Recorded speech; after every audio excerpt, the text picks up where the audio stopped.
عليكم ورحمة الله وبركاته. إن الحمد لله نحمده ونستعينه ونستغفره ونعوذ بالله من شرور أنفسنا وسيئات أعمالنا. من يهده الله فلا مضل له ومن يضلل فلا هادي له. أشهد أن لا إله إلا الله له لا شريك له وأشهد أن محمدا عبده ورسوله لا نبي بعده. اللهم صل وسلم وبارك على عبدك ونبيك محمد وعلى آله وصحبه ومن اهتدى بهديه إلى يوم القيامة. قال الله جل وعلا: يا أيها الذين آمنوا اتقوا الله حق تقاته ولا تموتن إلا وأنتم مسلمون. أما بعد, akhwati fillah rahimani wa rahimakumullah. Alhamdulillah, kita bersyukur kepada Allah Subhanahu wa taala Rabbul alamin atas segala limpahan nikmat yang Allah berikan kepada kita. Alhamdulillah, dengan rahmatnya Allah Subhanahu wa taala mempertemukan kita di kajian ilmu ini di saat turunnya rahmat Allah Subhanahu wa taala, saat turunnya hujan yang di antara waktu yang mustajab. Artinya setiap muslim ketika berada di majelis ilmu dan kemudian turunnya rahmat Allah Subhanahu wa taala pada saat yang seperti ini adalah berkumpulnya hal-hal baik, kemuliaan-kemuliaan besar. Maka hendaklah kita selalu mengucapkan hal-hal yang baik, berharap yang baik kepada Allah Subhanahu wa taala. Sebagaimana Nabi sallallahu alaihi wasallam mengajarkan kepada kita ketika turun hujan, apa doanya? Allahumma sayyiban nafi'ah. Artinya apa? Allahumma sayyiban nafi'ah. Ya, jadikanlah hujan ini sebagai hujan yang bermanfaat. Karena tidak sedikit orang-orang yang ketika turun hujan malah sial, hujan lagi, ya, menganggap sial karena turunnya hujan, menganggap bahwa turunnya hujan bukan lagi sebagai sebuah rahmat, bahkan itu dianggap sebagai musibah. Padahal ini adalah hadithu ahdin bi rabbina, kata Nabi sallallahu alaihi wasallam. Sambil hujan-hujan, ya, Nabi sallallahu alaihi wasallam mengatakan ini baru datang dari Tuhan kita. Artinya sesuatu yang baru datang dari Allah Subhanahu wa taala. Akhwati fillah rahimani wa rahimakumullah. Pada pertemuan yang akan datang, kita insyaallah akan membahas tentang zuhud. Itu tema kita bulan depan, tentang zuhud. Pada kesempatan ini melengkapi pembahasan kita sebelumnya terkait tentang jihad fi sabilillah. Ya, pembahasan masih tentang jihad. Ingat ya, pembahasan yang lalu tentang jihad, bagaimana keutamaan jihad dan lain sebagainya. Namun pada kesempatan ini kita akan lebih spesifik mengkaji tentang bagaimana sikap-sikap keimanan di dalam berkorban di jalan Allah Subhanahu wa taala, mengorbankan harta dan nyawa di jalan Allah Subhanahu wa taala. Nah, ya, keutamaan mati syahid. Nah, akhwati fillah rahimani wa rahimakumullah. Pada kesempatan ini insyaallah kita akan melihat bagaimana Allah Subhanahu wa taala memuliakan mereka-mereka yang mati di jalan Allah Subhanahu wa taala. Di jalan Allah Subhanahu wa taala, Allah Subhanahu wa taala akan memberikan kepada mereka kemuliaan-kemuliaan besar. Di antaranya Nabi sallallahu alaihi wasallam Allah Subhanahu wa taala menyebutkan di dalam Al-Qur'an di surat An-Nisa ayat 95, 96. Di surat An-Nisa, faddalallahu al-mujahidina bi amwalihim wa anfusihim 'alal qa'idina darajah wa kullu wa'adallahu al-husna wa faddalallahu al-mujahidina 'alal qa'idina ajran 'azima darajatin minhu wa maghfiratan wa rahmah wa kana Allahu ghafurar rahima. Allah menyampaikan di surat An-Nisa ayat 95, 96, Allah Subhanahu wa taala melebihkan orang-orang yang berjihad dengan harta mereka dan nyawa mereka, melebihi orang-orang yang tidak berjihad, orang yang duduk, yang tidak berangkat, dengan satu derajat. Dua-duanya diberikan janji kebaikan oleh Allah Subhanahu wa taala, dan Allah melebihkan orang-orang yang berjihad, melebihi orang yang tidak berjihad dengan pahala yang besar. Darajatim minhu wa maghfiratan wa rahmah, dengan derajat-derajat yang tinggi di sisi Allah Subhanahu wa taala, ampunan dan rahmatnya. Wa kana ghafurar rahima, dan Allah Subhanahu wa taala Maha Pengampun dan Maha Penyayang. Akhwati fillah rahimani wa rahimakumullah. Ayat ini, surat An-Nisa ayat 95-96 ini menyebutkan bagaimana Allah Subhanahu wa taala melebihkan orang-orang yang berjihad fi sabilillah. Dan secara khusus di ayat yang ke-74 di surat An-Nisa, surat yang sama, di ayat yang ke-74, "Wa man yuqatil fi sabilillahi fayuqtal aw yaghlib fasawfa nu'tihi ajran 'azima." Dan barang siapa yang berperang di jalan Allah, kemudian dia terbunuh atau dia menang, maka Allah akan memberikan kepadanya pahala yang besar. Ayat ini, ayat An-Nisa ayat 74, Allah menyampaikan kepada kita bahwa kondisinya orang yang berjihad selama dia ikhlas kepada Allah Subhanahu wa taala dan karena Allah Subhanahu wa taala, apapun yang terjadi, menang dan kalahnya itu adalah sebuah kemuliaan. Menang dan kalahnya adalah kemuliaan. Allah berikan kepada mereka kemuliaan besar di dunia dan di akhirat. Di dunia dengan kemenangan, di akhirat dengan mati syahid yang pahalanya sangat tinggi di sisi Allah Subhanahu wa taala. Ikhwah fillah rahimani wa rahimakumullah. Sehingga jangan heran jika ketika Nabi sallallahu alaihi wasallam ketika beliau ditanya oleh salah seorang sahabat yang bertanya kepada beliau, "Dullani ala amalin ya'dilul jihad." Ya Rasulullah, tunjukkanlah kepada aku suatu amalan yang setara dengan jihad di jalan Allah Subhanahu wa taala. Kata Nabi sallallahu alaihi wasallam, "La ajiduhu." Saya tidak mendapatinya. Kemudian Nabi bersabda, "Tastati'u idza kharaja al-mujahidu an tadkhula masjidaka fataquma wa la taftur wa tasuma wa la tuftir."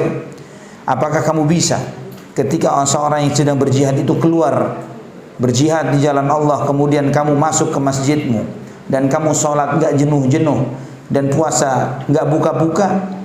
Maka orang itu pun mengatakan, "Waman yastati'u dzalik." Karena orang jihad bukan semalam dua malam. Pernah Nabi SAW sampai 1 bulan keluar berangkat jihad di jalan Allah. Siapa yang bisa sholat sebulan tanpa jenuh, puasa sebulan tanpa buka? Kata Nabi, kemudian orang itu mengatakan, "Man yastati'u dzalik?" Siapa yang bisa seperti itu ya Rasulullah?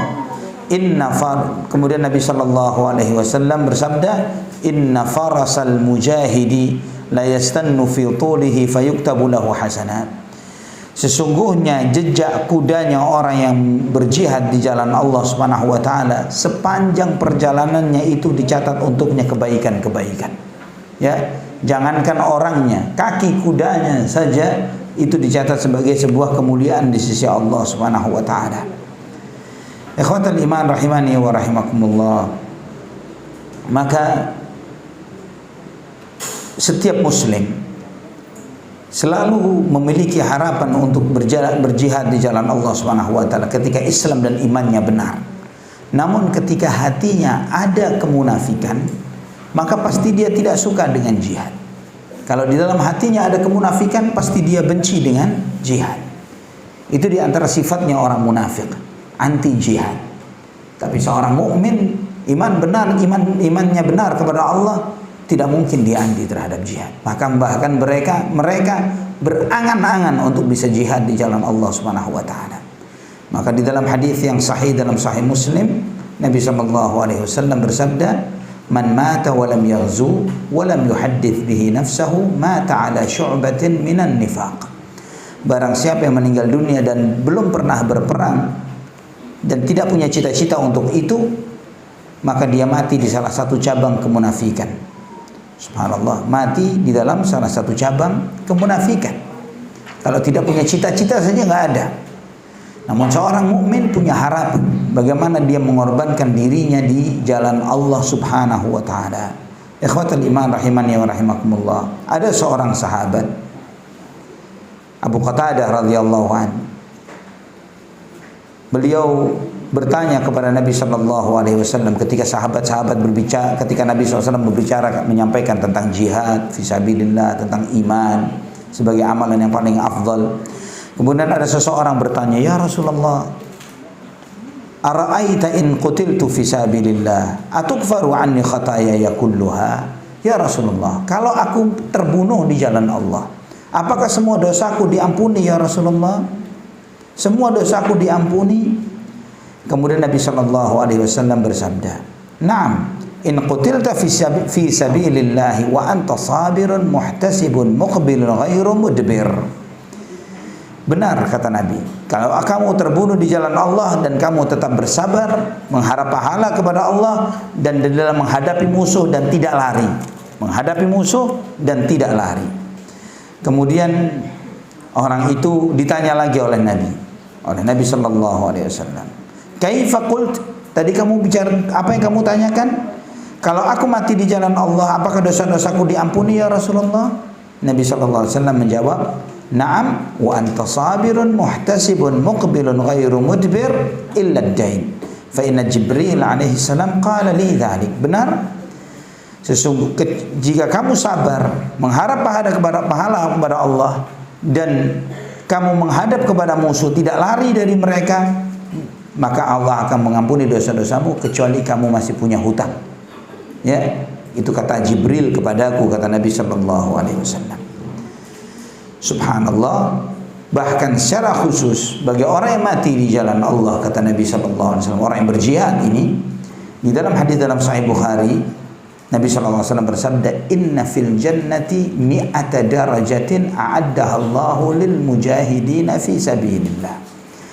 Ma baina ad-darajati wad darajah kama baina as-sama'i wal ardh." Sesungguhnya di surga itu ada 100 derajat, 100 tingkat yang Allah sediakan untuk orang yang berjihad di jalan Allah. Yang satu derajat dengan derajat yang lainnya itu seperti jarak antara langit dan bumi. Nah, untuk memahami hadis ini ana bertanya, di surga ada berapa derajat? Nabi SAW bersabda, di surga ada 100 derajat yang Allah sediakan untuk orang yang berjihad di jalan Allah. Jarak antara satu derajat dengan derajat yang lainnya seperti antara langit dan bumi. Ada berapa derajat di surga? Hanya Allah yang tahu. Ya, hanya Allah yang tahu. Berapa ratus, berapa ribu, hanya Allah yang tahu. Kita nggak ada yang tahu. Tapi untuk levelnya para mujahid yang berjihad di jalan Allah itu ada 100 tingkat. Untuk orang yang jihad saja Allah sediakan 100 tingkat. Ya, itu khusus untuk orang-orang yang berjihad di jalan Allah. Dan tingkat yang satu sama yang lainnya, untuk naik ke satu tingkat yang atasnya itu seperti kita dari bumi ke langit. Saking perbedaan jauhnya antara satu dengan yang lainnya. Sehingga ketika Nabi Shallallahu Alaihi Wasallam menyampaikan bahwa orang yang mati syahid itu ketika dimasukkan surga itu sampai pengen balik lagi ke dunia. Kenapa demikian? Kata Nabi Shallallahu Alaihi Wasallam dalam hadis yang sahih dalam Bukhari dan yang lainnya, Muslim dan yang lainnya, dari Anas bin Malik, "Ma min ahadin yadkhulul jannata yuhibbu an yarji'a ila dunya wa anna lahu ma 'ala al-ardi min syai'in illa syahid fa innahu yatamanna an yarji'a ila dunya fayuqtal 10 marratin lima yara minal karamah." Enggak ada orang yang masuk surga terus minta balik lagi ke dunia, itu enggak ada, kata Nabi, kecuali orang yang mati di jalan Allah, orang yang mati syahid. Orang yang mati syahid ini dia berharap untuk bisa pulang lagi ke dunia dan dibunuh 10 kali.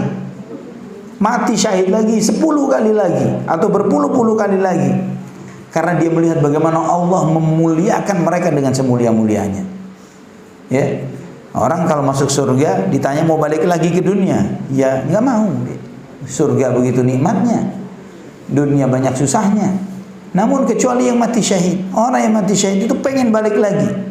Sampai Nabi Shallallahu Alaihi Wasallam sendiri beliau menyampaikan, "Walladzi nafsi biyadihi lawadattu an aghzuwa fi sabilillahi fa'uqtal thumma aghzu fa'uqtal thumma aghzu fa'uqtal." Demi Allah yang jiwaku berada di tangannya, aku berharap andai kata aku berperang di jalan Allah dan aku terbunuh, kemudian aku berperang lagi dan aku terbunuh, kemudian aku berperang lagi dan kemudian aku terbunuh. Kata Nabi Shallallahu Alaihi Wasallam juga bahwa orang yang mati syahid itu ketika ditanya, "Ya Rasulullah, setiap orang yang beriman kalau mati, kenapa kok masih ditanya di kuburnya, difitnah di kuburnya? Tapi kok orang yang mati syahid kenapa enggak?" Jadi kita tahu Semua yang hidup ini kalau mati ditanya oleh munkar nakir, man rabbuk, wa man nabiyyuk, wa man dinuk, pasti ditanya, nggak mungkin enggak. Siapapun dia, mukmin, munafik, kafir, ditanya. Tapi kenapa orang yang mati syahid enggak? Itu ditanyakan kepada Nabi sallallahu alaihi wasallam. Kata beliau, kafa bi bariqatis suyufi ala ra'sihi fitnah. Cukuplah kilatan pedang di atas kepala mereka itu sebagai ujian untuk mereka. Mereka sudah ditanya, sudah diuji, bukti kebenaran imannya, mereka siap mengorbankan nyawanya di jalan Allah Subhanahu wa taala. Jadi kemudian Nabi sallallahu alaihi wasallam menyebutkan bagaimana pahala yang Allah sediakan untuk mereka di akhirat. Kata Nabi sallallahu alaihi wasallam, "Lisyahidi 'indallahi sittu khisal." Orang yang mati syahid itu diberikan 6 kemuliaan oleh Allah. 6 kemuliaan. Yang pertama, yughfaru lahu fi awwali daf'atin min dami. Diampuni dosanya sejak tetesan darah pertamanya. Sejak darahnya tertumpah, diampuni dosanya. Kemudian yang kedua, wa yara maq'adahu minal jannah. Jadi pertama, sejak tetesan darahnya sudah diampuni dosanya. Yang kedua, dia melihat tempat tinggalnya di surga. Sebelum mati sudah ditunjukkan oleh Allah, kamu bakal di situ. Maka orang yang mati syahid, dia berjuang di jalan Allah Subhanahu wa taala dengan penuh keberanian. Bagi mereka yang tidak tahu, menganggap itu sebagai kejahilan dan kebodohan, tapi tidak bagi orang-orang yang berjihad di jalan Allah Subhanahu wa taala. Karena setiap darah yang tertetes dari dirinya diampuni dosanya. Dan yang kedua, dia melihat tempat tinggalnya di surga. Yang ketiga, wa yujaru min azabil qabr. Dia dilindungi dari azab kubur. Ya, diselamatkan dari azab kubur. Yang keempat, wa ya'manu minal faza'il akbar. Yang keempat, ketika ditiup sangkakala oleh malaikat, siapa yang meniup sangkakala? Malaikat Israfil ketika meniup sangkakala, semua manusia ketakutan. Kecuali beberapa orang, di antaranya adalah orang yang mati syahid, nggak ketakutan pada saat itu. Yang mana nih? Kedua. Yang kedua, melihat tempat tinggalnya di surga. Melihat tempat tinggalnya di surga. Yang ketiga, selamat, dilindungi dari ketakutan, dilindungi dari azab kubur. Itu yang ketiga. Yang ketiga, dilindungi dari azab kubur.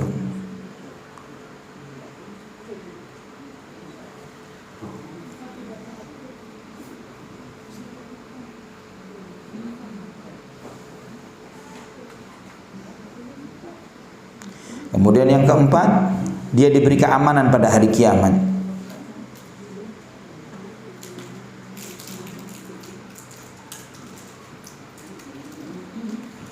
Diberi keamanan pada hari kiamat.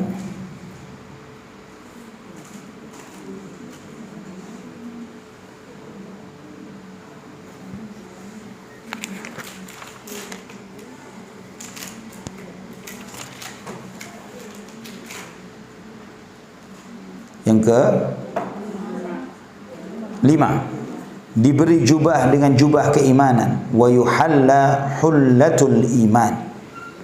Diberi jubah dengan jubah keimanan. Artinya kita tahu bahwa semua yang dikumpulkan pada mahsyar semuanya telanjang. Benar ya? Tapi tidak semua. Para nabi, para rasul diberi jubah. Para siddiqin diberi jubah. Para syuhada diberi jubah. Ya, mereka diberi jubah oleh Allah Subhanahu wa taala. Kemudian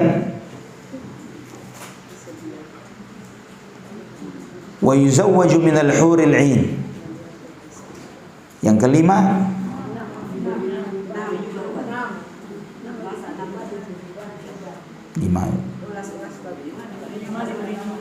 Oke, diampuni dosanya, melihat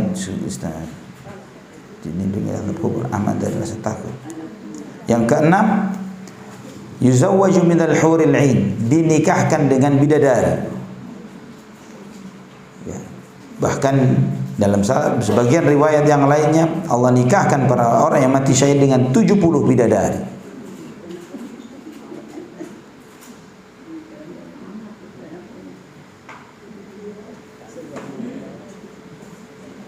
Yang terakhir, wa yashfa'u fi 70 insanan min aqaribihi. Dia bisa diizinkan memberi syafaat kepada 70 orang dari kerabatnya.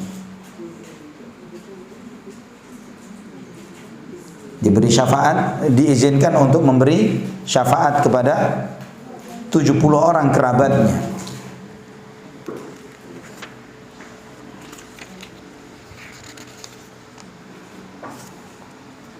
Ini luar biasa kemuliaan yang besar yang Allah Subhanahu wa taala muliakan kepada mereka-mereka yang mati syahid di jalan Allah Subhanahu wa taala. Dalam Sahih Muslim, Nabi sallallahu alaihi wasallam menyebutkan tentang nasibnya orang-orang yang mati syahid di jalan Allah Subhanahu wa taala.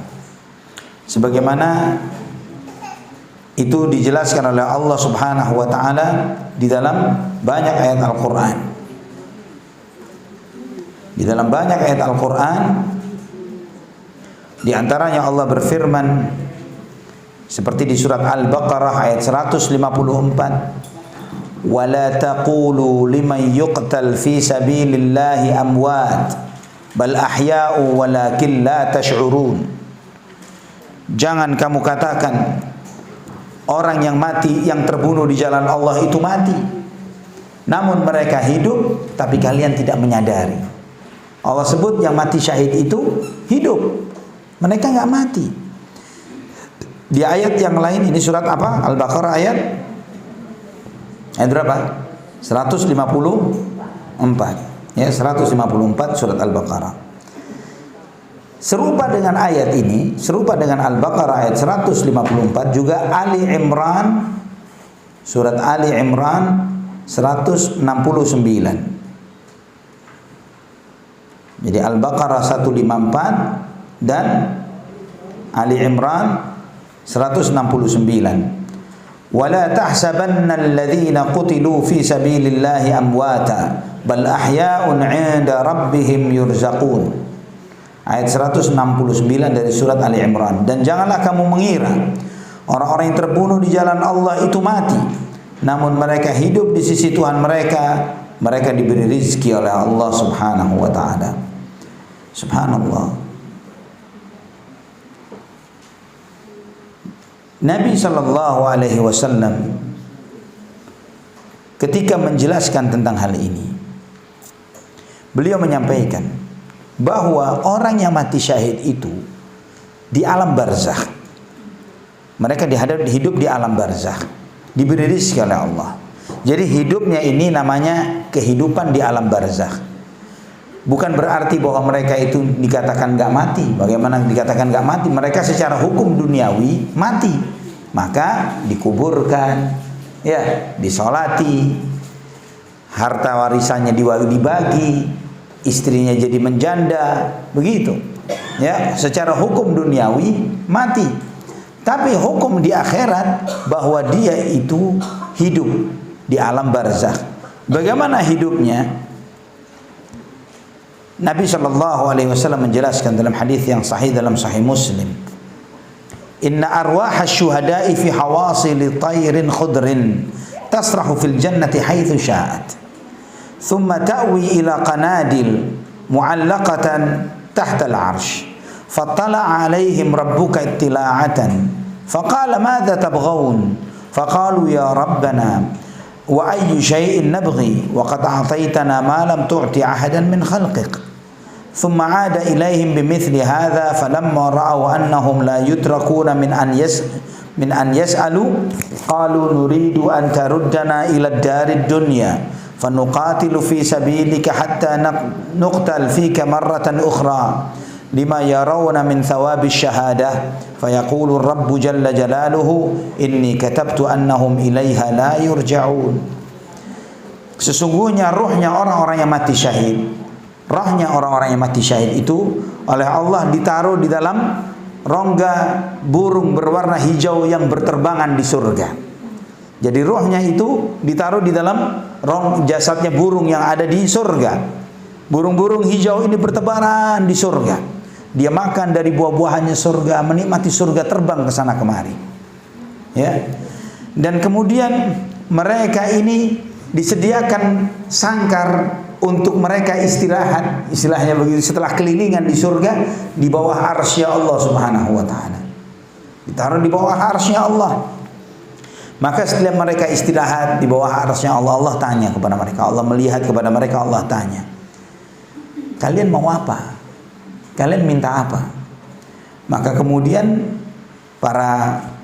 rohnya para syuhada ini berkata, wahai Tuhan kami mau apa lagi? Semua yang kau berikan sudah kami rasakan. Yang lain masih ngantri masuk surga, ini masuk surga duluan, menikmati surga duluan. Sudah nggak ada lagi yang kami mau. Tapi ditanya lagi oleh Allah, mau apa kalian? Terus ditanya begitu. Dan mereka tahu bahwa mereka tidak akan dibiarkan begitu saja. Maka mereka tidak dibiarkan begitu saja, maka mereka pun minta begini, wahai Tuhan kami, kalau boleh diizinkan, tolong balikkan kami ke dunia, agar kami mati lagi di jalan-Mu ya Allah. Supaya bisa mati lagi di jalan-Mu ya Allah. Karena mereka melihat bagaimana pahalanya orang yang mati syahid ini yang luar biasa.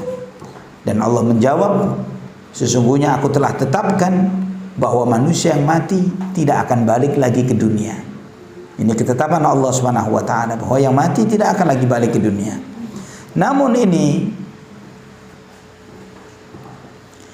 tidak khusus bagi orang-orang yang mati syahid, bahkan orang-orang yang beriman dengan iman yang benar. Sebagaimana kata Al-Imam Ibnu Katsir rahimahullah, beliau mengatakan begini, saya meriwayatkan sebuah hadis. Yang hadis ini diriwayatkan oleh Imam Ahmad. Imam Ahmad mendengarnya dari Imam Syafi'i. Imam Syafi'i mendengarnya dari Imam Malik, dari Imam Az-Zuhri, dari Abdurrahman bin Ka'ab bin Malik, dari ayahnya yaitu Ka'ab bin Malik radhiyallahu an. Beliau menyampaikan Rasulullah sallallahu alaihi wasallam bersabda, nasmatul mu'min ta'irun ta'alaqu fi syajaril jannah hatta yurji'ahu Allahu ila jasadihi yauma yub'atsuhu. Ruhnya orang beriman itu akan berterbangan di surga. Ruhnya orang beriman akan berterbangan di surga, makan dari pohon-pohonnya surga, sampai nanti Allah kembalikan ke jasadnya di hari kiamat nanti.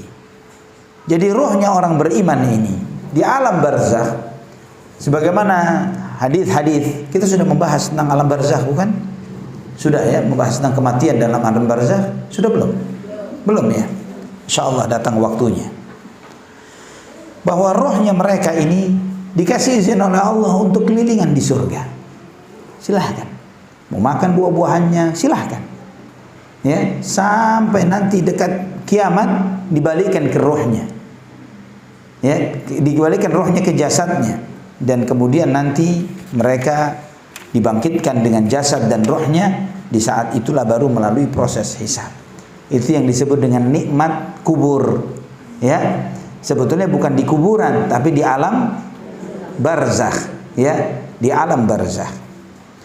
Akhwati fillah rahimani wa rahimakumullah. Jika kita melihat bagaimana sikapnya orang-orang terdahulu di dalam pengorbanan mereka di jalan Allah Subhanahu wa taala, bahwa mereka benar-benar yakin bahwa tidak ada yang lebih berharga bagi mereka melebihi Allah Subhanahu wa taala, melebihi Rasulnya Muhammad sallallahu alaihi wasallam, melebihi agama ini.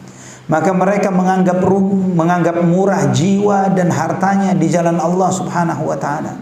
Mereka tidak segan-segan untuk mengorbankan jiwanya dan hartanya di jalan Allah Subhanahu wa taala. Di antara contoh tentang hal ini adalah sahabat yang bernama Abdullah bin Jahash radhiyallahu anhu. Abdullah bin Jahash termasuk sahabat yang pertama kali masuk Islam.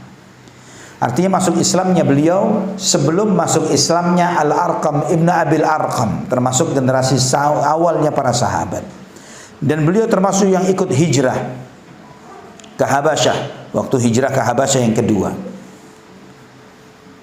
Dan beliau Abdullah bin Jahash ini pernah diangkat oleh Nabi Shallallahu Alaihi Wasallam menjadi satu pemimpin kelompok pasukan yang dikirim ke satu tempat namanya Nakhlah. Nakhlah ini tempat antara Mekah dan Taif. Dan Nabi SAW memerintahkannya untuk ke tempat tersebut.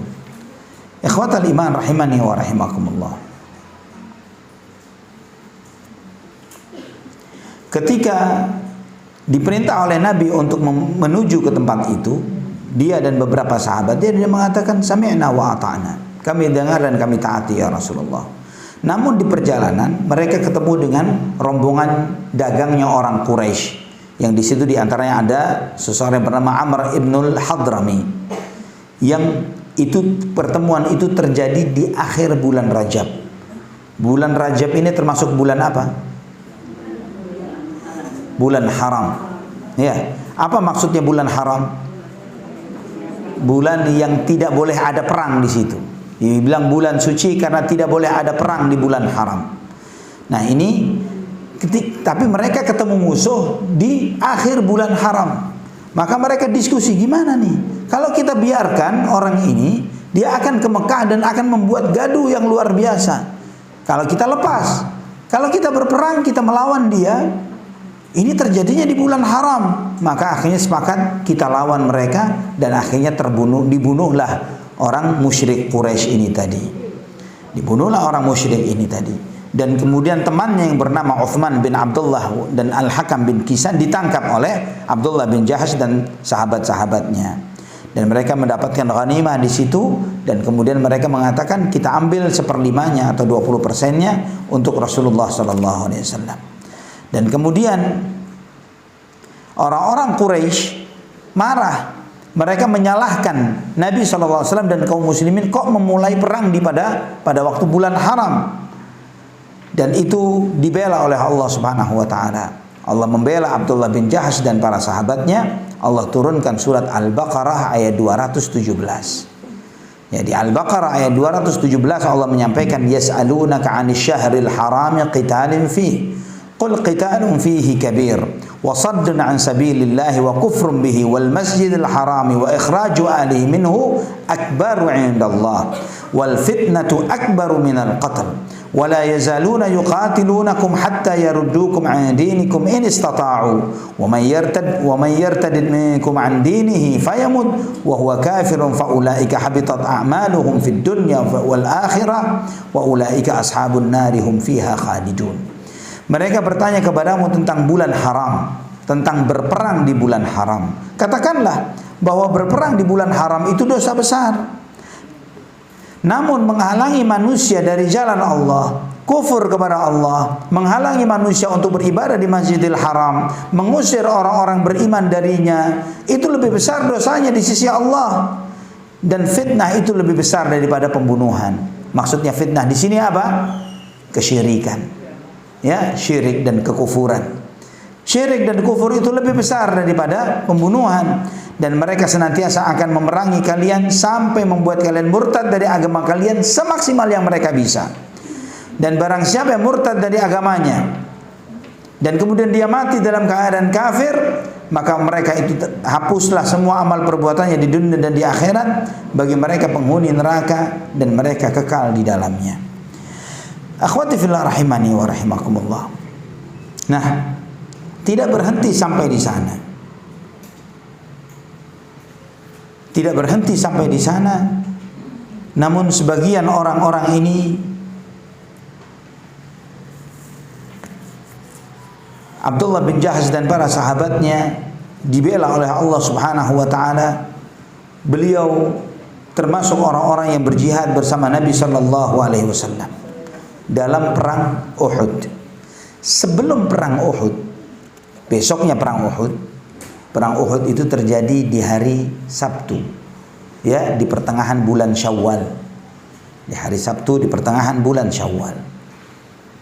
Besoknya, jadi hari Jumat, beliau berdoa, Allahumma inna laqu haula'i ghadan fa inni uqsimu 'alaika an la yaqtuluni alaika lamma yaqtuluni wa yabqaru batni wa yajda'uni fa idza qulta li lima fu'ila bika hadha fa aqulu Allahumma fika. Dia berdoa, ya Allah, besok insya Allah kami akan ketemu musuh, berperang melawan mereka.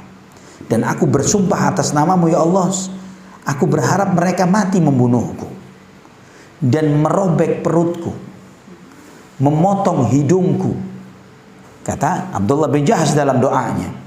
Dan nanti kalau aku menghadapmu ya Allah dalam keadaan perut dirobek dan hidungku putus, engkau bertanya kepada aku, kenapa kamu lakukan, kenapa kamu disikapi seperti ini sampai dirobek perutmu dan hidungmu dipotong? Aku akan katakan, ya Allah, ini semuanya karena engkau ya Allah. Dan ternyata waktu mati di perang Uhud betul seperti itu. Dirobek perutnya oleh orang kafir Quraisy dan hidungnya dipotong. Kemudian sahabat yang mendengar doa ini mengatakan, subhanallah, Allah mengabulkan permintaannya yang di dunia. Semoga yang di akhirat pun dikabulkan oleh Allah Subhanahu wa taala. Dalam riwayat yang lain, beliau ketemu dengan Sa'ad ibn Abi Waqqas radhiyallahu anhu. Ya, Sa'ad ibn Abi Waqqas cerita. Jadi beliau menceritakan kepada anaknya, sebelum perang Uhud, saya bertemu dengan Abdullah bin Jahsh dan saya kata Sa'ad, ayo kita sama-sama berdoa minta kepada Allah. Maka mereka pun berdoa. Abdullah bin Jahsh berdoa, ya Rabbi, idza laqitul aduwwa ghadan falaqini rajulan syadidan ba'suhu syadidan hardu uqatiluhu fika fayuqatiluni thumma ya'khudhuni fajadda'a anfi wa udhuni wa idza laqituka ghadan qulta ya Abdullah man jadda'a anfak wa udhunak فأقول فيك وفي رسولك فيقول صدقت قال سعد فقد لقيته آخر النهار فإذا أذنه وأنفه لمعلقتان في خيط. Kata Sa'ad ibn Abi Waqqas menceritakan bahwa ketika kami berdoa, Abdullah bin Jahsh berdoa, ya Allah, besok kalau aku ketemu musuh, temukan aku dengan musuh yang kuat, yang berani, yang sadis, yang bengis. Aku memeranginya, dia memerangiku. Kemudian dia membunuhku, dia merobek perutku, dia memotong hidung dan telingaku. Nanti kalau di akhirat engkau bertanya kepada aku, kenapa kok hidung dan telingamu dipotong seperti ini? Aku katakan untuk membela engkau ya Allah dan membela Rasulmu, dan engkau akan menjawab benar. Kata Sa'ad bin Abi Waqqas, aku dapati jasadnya seperti itu, hidung dan telinganya dipotong. Karena orang-orang Quraisy pada waktu perang Uhud, mereka kesalnya terhadap orang-orang muslim, mereka tidak cukup dengan membunuhi mereka, tapi dibunuh dan dipotong-potong. Ya, Hamzah bin Abdul Muthalib seperti itu, dirobek perutnya, dirusak jasadnya kaum muslimin karena balas dendam terhadap kekalahan mereka di perang sebelumnya. Perang sebelum perang Uhud, perang apa? Sebelum perang Uhud, perang Badar. Ya, perang Badar. Di perang Uhud yang meninggal di kalangan sahabat ada 70 orang. Ya, 70 orang. 6 orang dari kalangan Muhajirin, sisanya 64 dari kalangan Ansar. Di antara Muhajirin yang mati adalah Hamzah bin Abdul Muthalib, paman Rasulullah sallallahu alaihi wasallam.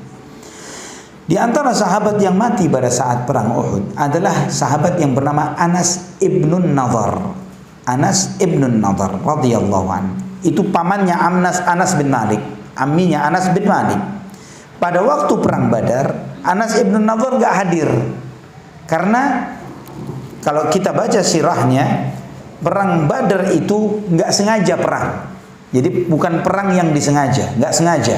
Maunya menghadang rombongan dagangnya Quraisy, ternyata yang dihadapi adalah pasukan Quraisy yang jumlahnya 1000 orang. Ya, jumlahnya 1000 orang. Ikhwah fillah rahimani wa rahimakumullah. Dan kaum muslimin jumlahnya cuma 300 orang. Kaum muslimin cuma 300 pada waktu perang Badar. Pada waktu perang Uhud jumlahnya orang Quraisy berapa? 3000. Kaum muslimin aslinya 1000, tapi 300 pulang balik. Yang 300 adalah orang-orang munafik.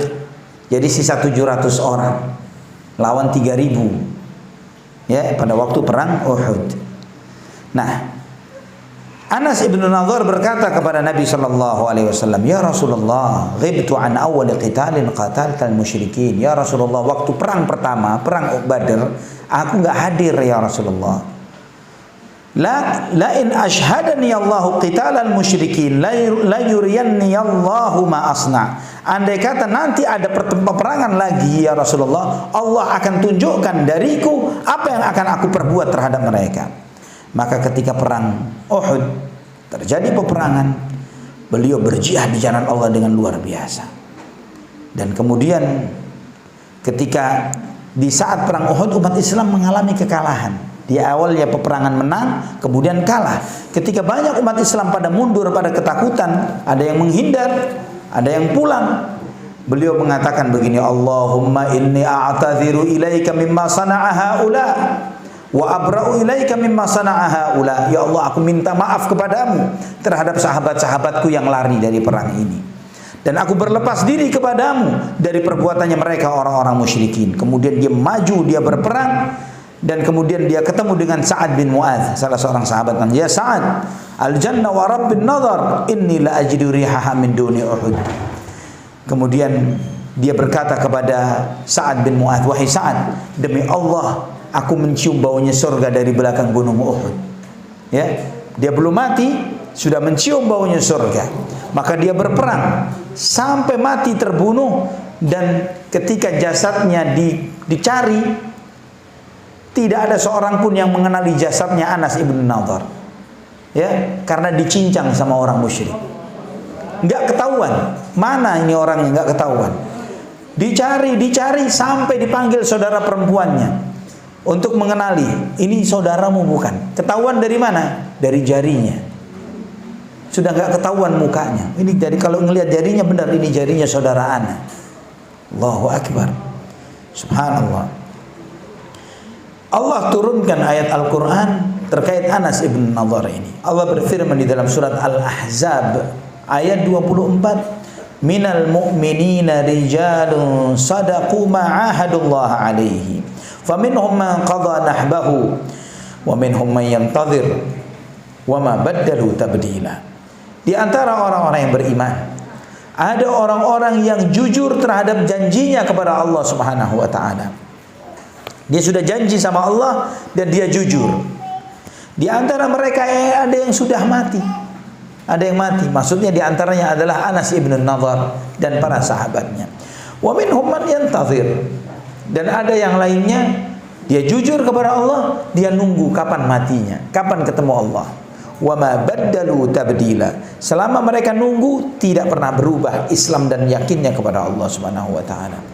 Subhanallah. Anas ibn Nadhr ini kuat imannya luar biasa. Ketika dia masih hidup, luar biasa. Dia punya adik perempuan namanya Rabi'ah bintin Nadhr. Ya.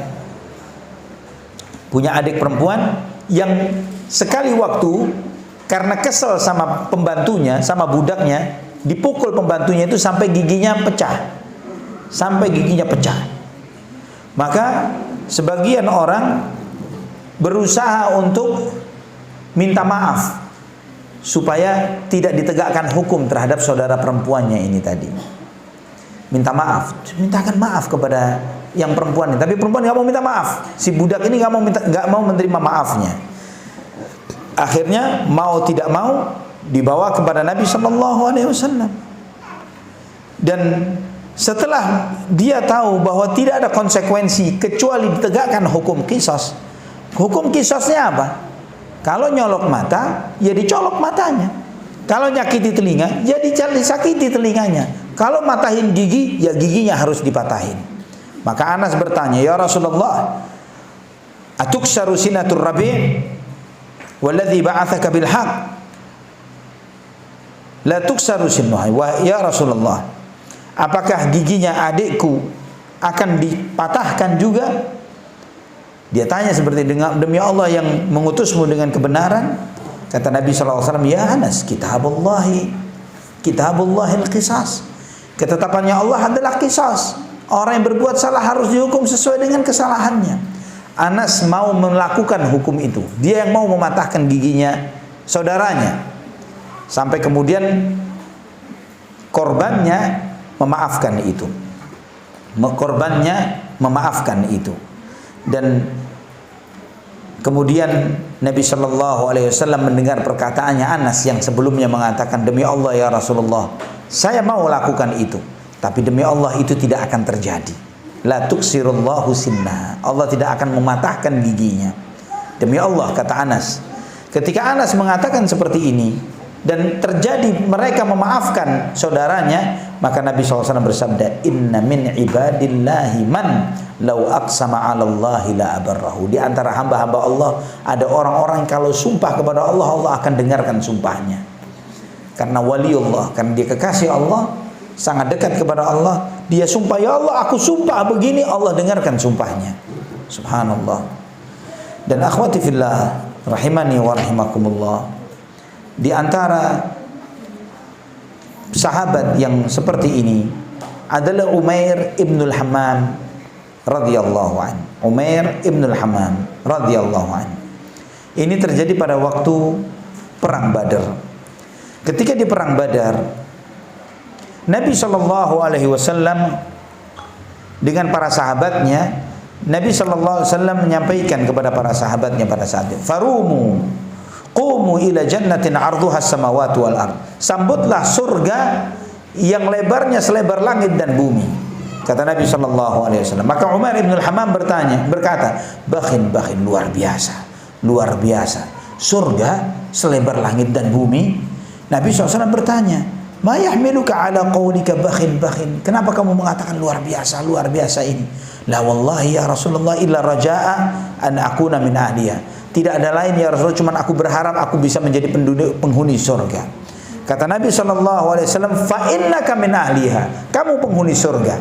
Kata Nabi SAW kepada Umar ibn al-Hammam radhiyallahu anhu. Maka dia pun mengambil beberapa biji kurma yang menjadi bekalnya, dan dia makan sebagiannya dilempar. Dia mengatakan begini, la in ana huyitu hatta akula tamarati innaha la hayatun tawilah. Ya Rasulullah, kalau hidupku di dunia ini masih nunggu sampai aku menghabiskan kurma-kurmaku semua, ini kelamaan ya Rasulullah. Aku pengen cepat-cepat masuk surga. Aku ingin cepat-cepat masuk surga. Maka kemudian dia menyerbukan dirinya kepada musuh, dia berjuang di jalan Allah Subhanahu wa taala, dan kemudian dia mati di jalan Allah Subhanahu wa taala. Mati syahid di jalan Allah pada waktu perang Badar. Ada kisah yang lainnya, yaitu dari Abu Bakar bin Abdullah bin Qais, dari ayahnya yaitu Abu Musa al-Ash'ari. Abu Musa al-Ash'ari menceritakan bahwa ketika di dalam salah satu peperangan, dia menyampaikan, saya mendengar Rasulullah SAW bersabda, inna abwabal jannati tahta dhilalis suyuf.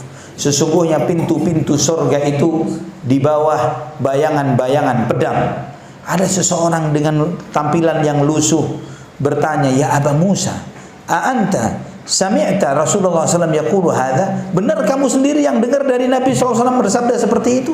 Kata Abu Musa al-Ash'ari, naam, iya, benar seperti itu. Maka kemudian dia pun berkata kepada teman-temannya, uqri alaikumus salam, aku kirim salam kepada, aku ucapkan salam kepada kalian semuanya, selamat tinggal, masalah. Maka dia ambil pedangnya, dia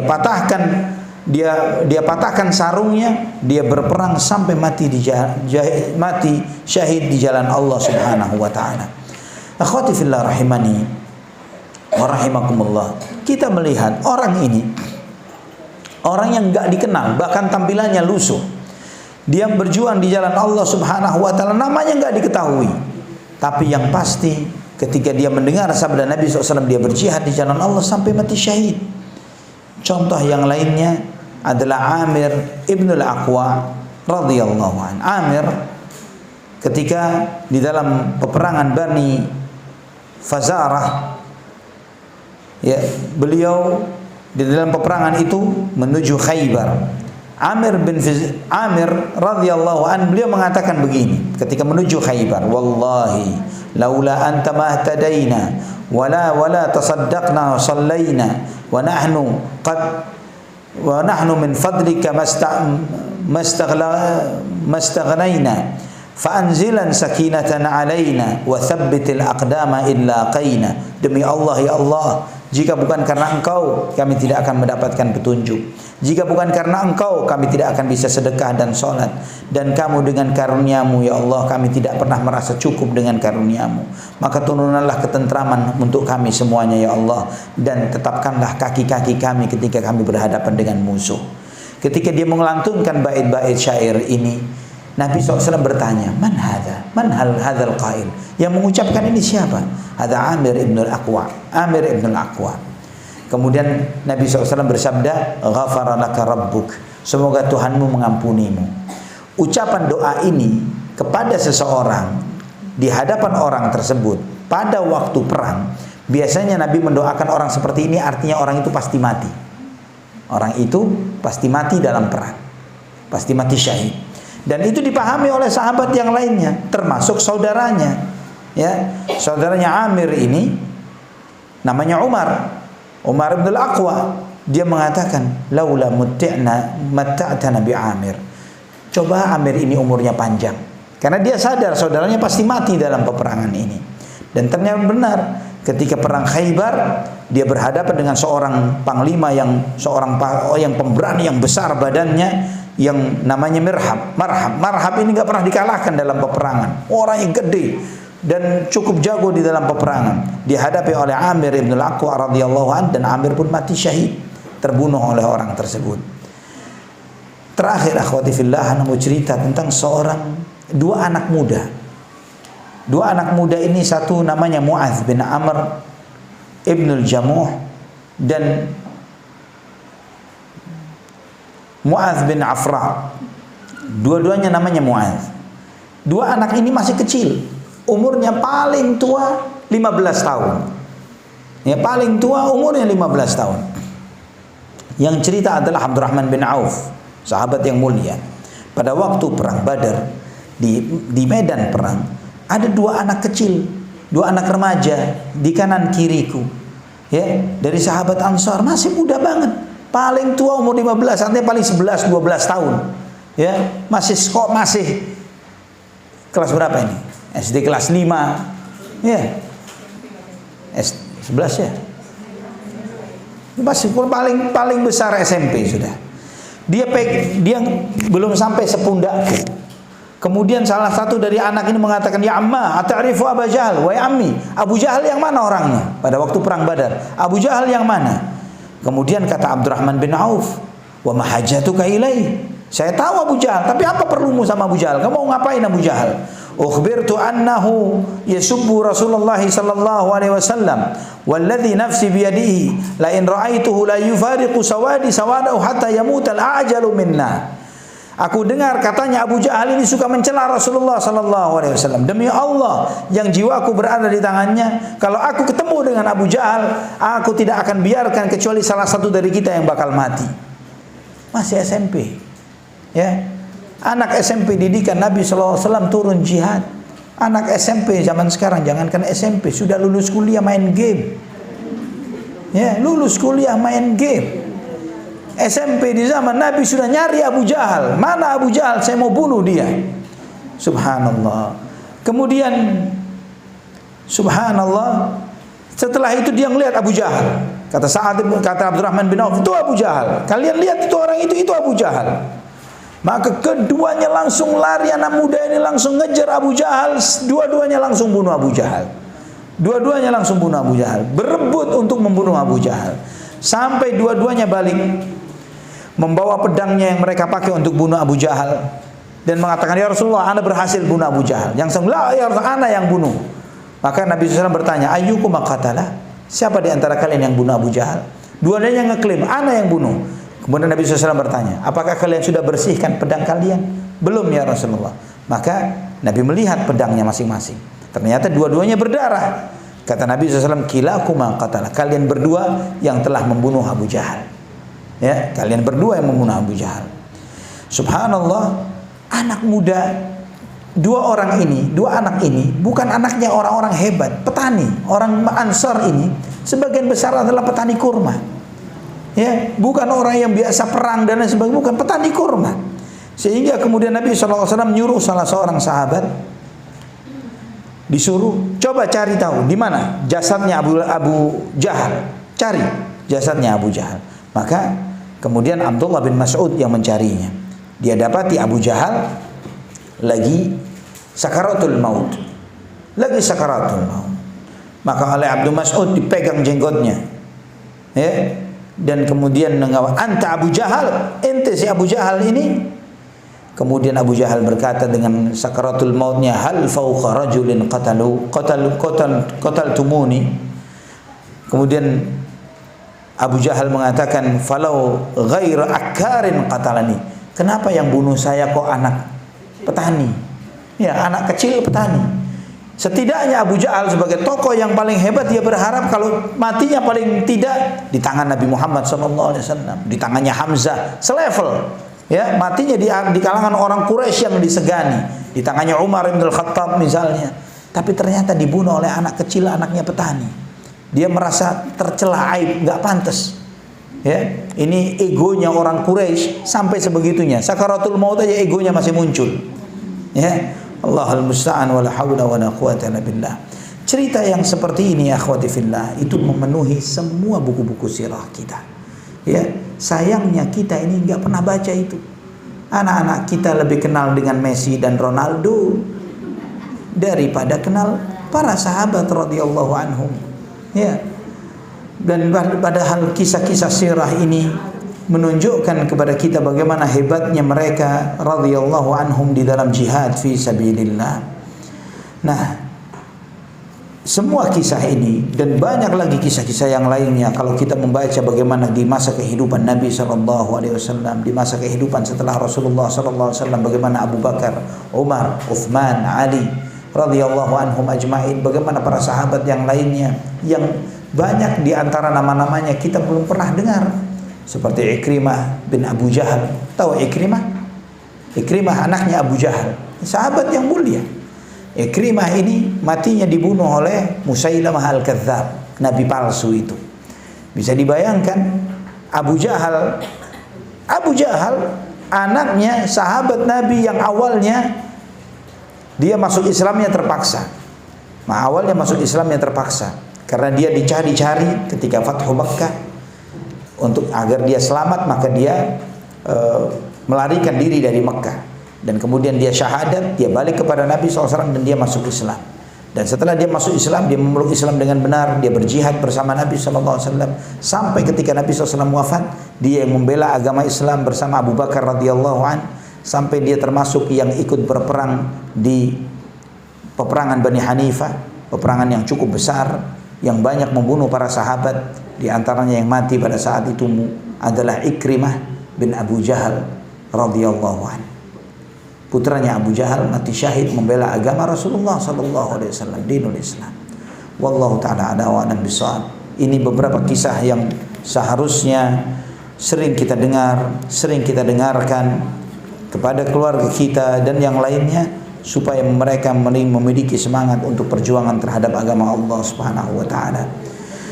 Sampai di sini akhwati fillah. Silahkan kalau ada yang ditanyakan. Materi yang akan datang insyaallah kita akan membahas tentang az-zuhud, tentang zuhud. Nah, assalamualaikum. Apakah yang mati syahid itu akan dihisab pada hari akhir? Dari hadis-hadis yang kita bahas menunjukkan bahwa mereka masih dihisab. Ya, masih dihisab. Buktinya mana? Di antara hadis-hadis itu ada yang menyebutkan Allah akan bertanya, kenapa kamu kok bisa dirobek perutmu, dipotong telingamu dan hidungmu? Artinya mereka ditanya. Dan ini juga menunjukkan kepada kita bahwa banyak orang-orang yang dihisab itu derajatnya lebih mulia ketimbang orang-orang yang tidak dihisab. Ya, kita harus paham, ada 70.000 dari umat Muhammad SAW yang masuk surga tanpa hisab, tanpa azab. Tapi itu bukan berarti mereka yang paling tinggi levelnya. Ada orang-orang yang lebih mulia dari mereka, mereka pun dihisab. Seperti Abdullah bin Mas'ud, kata Nabi SAW, kakinya yang kecil itu lebih berat daripada gunung Uhud nanti pada hari kiamat. Artinya sekelas Abdullah bin Mas'ud yang kata Nabi SAW dia nanti pada hari kiamat akan memimpin para ulama masuk surga, itu pun dihisab. Ya, wallahu a'lam bishawab. Ya, para syuhada dihisab oleh Allah. Ada yang bertanya? Silakan. Silakan. Waalaikumsalam warahmatullahi wabarakatuh.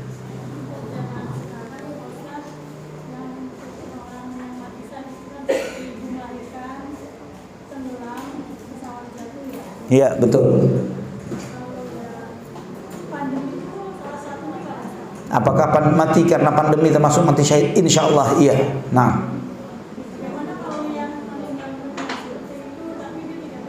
meninggal yang dalam kondisi seperti itu tapi tidak beriman, nggak dapat apa-apa.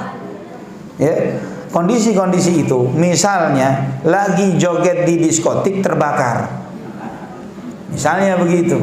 Ya, diskotiknya kobong, dia kebakaran di sana. Ini su'ul khatimah.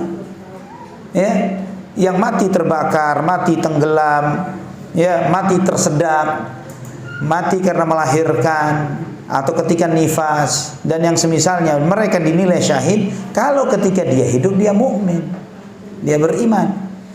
Ya kalau misalnya dia matinya tenggelam karena apa? Lagi berjemur di pantai telanjang sama orang-orang kafir, ya terjadi tsunami. Misalnya, di mana? Ya su'ul khatimah. Wal'iyadzu billah. Satu lagi sebelum ditutup kajiannya, siapa yang bertanya? Kalau kita sekarang kebilaannya maksudnya gimana? Misalkan kita nggak perang kepada. Sekarang tidak ada jihad. Masya Allah. Yang pertama, taat sama suami. Ya. Lebih gampang mana? Jihad perang lawan orang kafir apa taat sama suami? Lebih gampang mana? Lebih susah mana? Hah?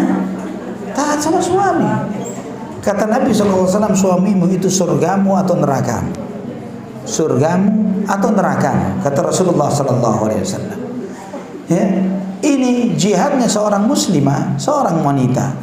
Bagaimana kemudian juga ini yang paling utama bagi seorang muslimah, bagaimana dia taat dan bakti kepada suaminya.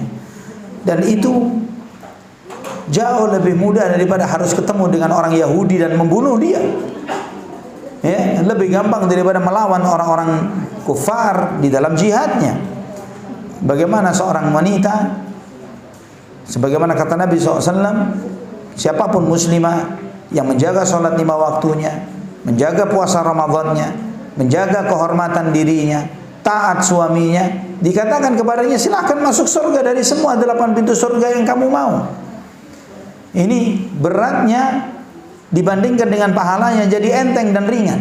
Ya, susahnya jadi gampang. Karena kesabaran seorang muslimah di dalam hal ini terhadap suaminya berbuah surga. Apa ada yang lebih mahal dari surga? Surga, jannah, masuk surga. Tidak ada lagi la sakhaba fiha wa nasab, tidak ada letihnya, tidak ada lelahnya, tidak ada susahnya, semuanya bahagia. Ini yang paling utama. Kemudian yang kedua, jihadnya mendidik anak. Mendidik anak di dalam mendidik anak itu menjadi anak-anak yang saleh dan salehah, ngantarkan anak itu untuk mentas selesai sampai mereka berkeluarga, terjaga kehormatan dirinya, ya, tidak menjadi anak-anak yang rusak akhlaknya dan perangainya, yang tersia-siakan di dalam kehidupan, tapi dididik dia dengan baik. Ini adalah jihadnya muslimah. Karena wal mar'atu ra'iyatun fi baiti zawjiha wa hiya mas'ulatun anha, bahwa seorang wanita itu adalah pemimpin di rumah suaminya dan dia akan ditanya oleh Allah terhadap apa yang dipimpinnya. Bagaimana mendidik anak-anak itu dengan baik, yang itu semuanya akan berbuah pahala yang jihad fisabilillah. Karena Islam ini butuh ummahat, butuh ibu-ibu yang bagaimana dia mendidik anaknya yang memiliki cita-cita besar untuk berjihad di jalan Allah Subhanahu wa taala. Ketika ibu melahirkan anak-anak yang hebat, maka dia melahirkan pemimpin-pemimpin umat yang doanya setiap muslimah, setiap muslimah itu minta kepada Allah apa? Rabbana hablana min azwajina wa dhurriyyatina qurrata a'yun waj'alna lil muttaqina imama. Apa artinya waj'alna lil muttaqina imama? Dan jadikanlah kita imamnya orang bertakwa. imamnya orang bertakwa. Terus kalau kita berharap anak kita jadi imamnya orang bertakwa, gimana cara didiknya?